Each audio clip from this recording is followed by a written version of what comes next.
Today we're making portraits inspired by Paul Klee. Paul Klee was an artist and a painter who liked to make portraits, which means it's a portrait of a person, but look at this, it doesn't look anything like a person. So he was considered more of an abstract painter. He is no longer alive, but he's inspiring to us. Alright guys, today we're going to start a new Paul Klee portrait. We practiced last time on our features. Now we're going to do it for realsies. You'll need a pencil and a piece of paper. You'll need to sharpen your pencil. Hopefully you brought your pencil sharpener, which I have asked you to bring since we started talking about the bags. If you don't have a pencil sharpener, I'm so sorry you're out of luck. I just hope that your pencil is sharp enough for this project.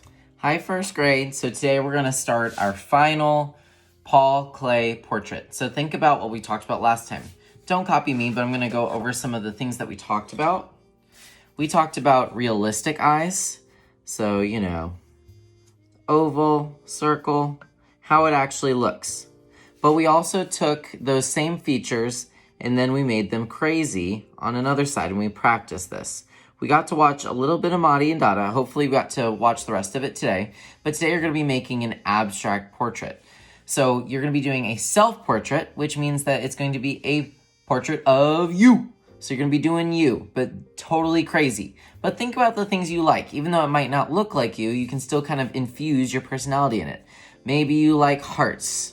Maybe you like stars. You can include some of these shapes as your features in your face.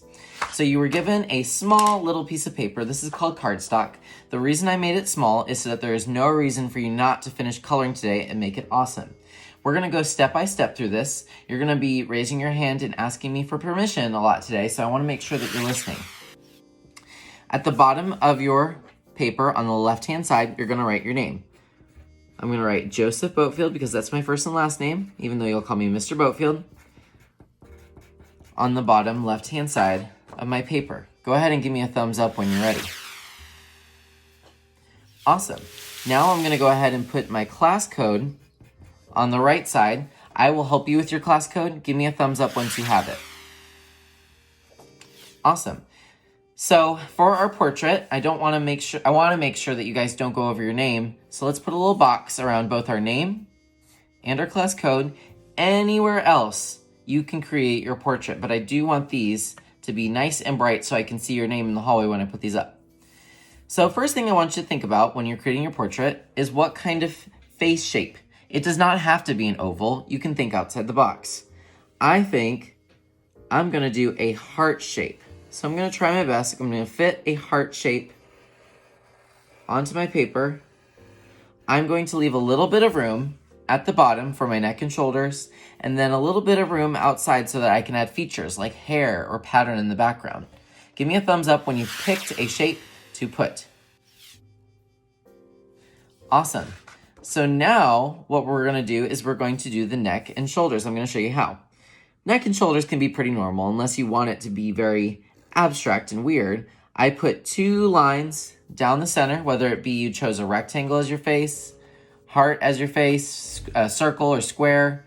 Go ahead and give me 2 parallel lines. Awesome.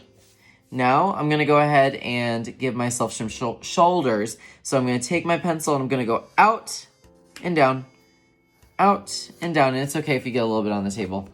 At least you did it. Go ahead and give me some shoulders and then give me a thumbs up. Awesome. So now let's go ahead and start the face. I always like to start with the eyes. I'm going to do a little bit of mix. I'm going to do kind of like one big, one small, but they're still going to be pretty abstract.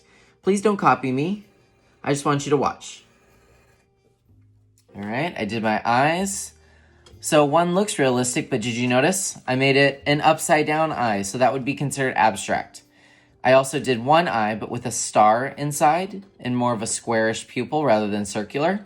Now it's time to do the nose. I'm going to do something a little bit strange. You're welcome to copy me on this. I'm going to take a line. I'm going to go out, in, and all the way to the chin. It kind of looks like a broken heart now. Go ahead and do your nose. It can be one shape. It can be 2 shapes. Maybe it's 5 noses. Go ahead and try a nose and then give me a thumbs up. All right, now it's time to do the lips. So I'm going to do, like I said, a little bit realistic, a little bit not. I'm going to do a crazy but geometric looking lip shape. Look how weird. Go ahead and do some interesting lips and then give me a thumbs up. All right. So now I'm going to go ahead and do the ears, hair, and background. I just want you to watch. I'm going to do it in fast motion, and then I'm going to let you guys do it and explain the next steps. We are going to be using pencil, which means that I want you to take your time. All right, so here's what I came up with. Notice I added hair. That includes eyebrows. I did them both crazy shapes. One looks like it's a teardrop. One's more normal. I have 2 ears. Make sure you have ears. You're going to put one on one side, one on the other. Or maybe they have 5 ears. I don't know. One's kind of slipping off. I didn't forget to put clothes. I gave them a little button shirt. And along with hair, I gave it a background. If you don't know what to do the background, just maybe do some line types that you remember from last year. Notice I filled up the whole thing. If you make a mistake, you need to erase it, because what you're going to do is when you are done with the pencil, you're going to raise your hand, and I'm going to come by and I'm going to check you so that you can use your Sharpie. You're going to take your Sharpie and you're going to go over every single line. You're going to make it really nice and neat. Every single line, but you must ask for permission, please, because I want to make sure that you have all of the stuff that I'm looking for. I am looking for a weird face shape. I'm looking for eyes, nose, mouth, eyebrows, ears. I'm looking for everything. I don't want you to make a mistake, so please ask for permission before you move on to Sharpie and color. I'm going to Sharpie this up because I have permission from me, and then I'm going to be using color. Here's my new coloring markers. I got these at Walmart. They were on sale. I also found the double jumbo 96 crayons on sale at Walmart. Just saying, not saying you have to buy them. And then I got a bunch of colored pencils. It is totally up to you how you want to color today. You do have to color the entire thing. There should not even be any white whatsoever. But it's up to you whether you want to use markers. I personally really like crayons. And I'm probably going to use colored pencils too. So I'm going to use all of them. But it's totally up to you. I want you to make that choice after you have asked me for permission for Sharpie.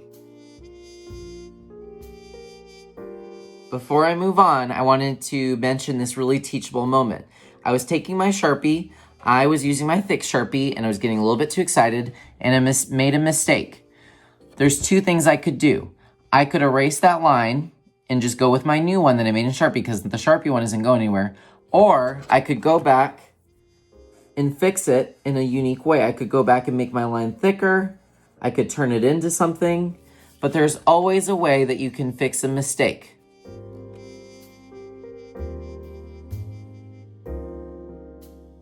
Once you have completed Sharpie, raise your hand one more time. Here's what I'm looking for. I'm looking to see that you went over every single line with the Sharpie. I mean, I did buy it for you. I want you guys to use that Sharpie and be appreciative of it. Show me that you can do that by going over every single line with that beautiful Sharpie that I bought you. And then also, double check, see if you can use your eraser to get those lines that just didn't quite make it. You can just take your eraser, go real quick over the whole thing. That's why I bought you that magic eraser, and get rid of all those lines. All right, next up, it's time for color. Like I said, you can use anything you want, or you can use all of your tools. I do want you to put effort. I am looking to see that you colored the whole thing. That goes for our online learners too. If this means that you need to use a smaller piece of paper, that is okay. But I really want to see your background, maybe even add a pattern like I did. Now I'm switching to crayon. I'm using hard and waxy, which means I'm pressing hard on the crayon to get that color. And now I'm doing highlighter orange on the other side. You can be crazy with this. Use crazy colors. Maybe your hair is purple because it's abstract. Even though it's you, you can change it and make it more interesting. Don't forget to also add a pattern on the shirt. I'm doing plaid with my colored pencil. Okay guys, I'm just about done. I wanted to show you what I did. I used marker on the background to really give it some bright, thick color. Then I used crayon on the face and I did it really hard and waxy. But notice I did one side a little bit more realistic. The other, I'm like highlighter orange. That is not realistic at all. I used multiple colors in the hair to make it interesting. You are supposed to be coloring the whole thing. The only thing I should see white is maybe the white of your eye if you decide to keep it white, because you could color it crazy. Don't forget to maybe put a pattern on the shirt, make it interesting. We are not doing anything other than our Paul Klee portraits today. We might take a little brain break, but this is all we're working on, so there's no need to rush because there's no activity after this to do. All right, guys, I'm so excited to see what your portraits are going to look like. Make them pretty. We have been out of school for so long. I want to show that first grade did not lose anything during that time, that you guys are still as creative as when I left y'all in March when we went on remote learning until the summer. I want to see those beautiful colors. You try your best. If you're going to use a crayon, go hard and waxy, but use your colored pencils, markers too. Have a wonderful day.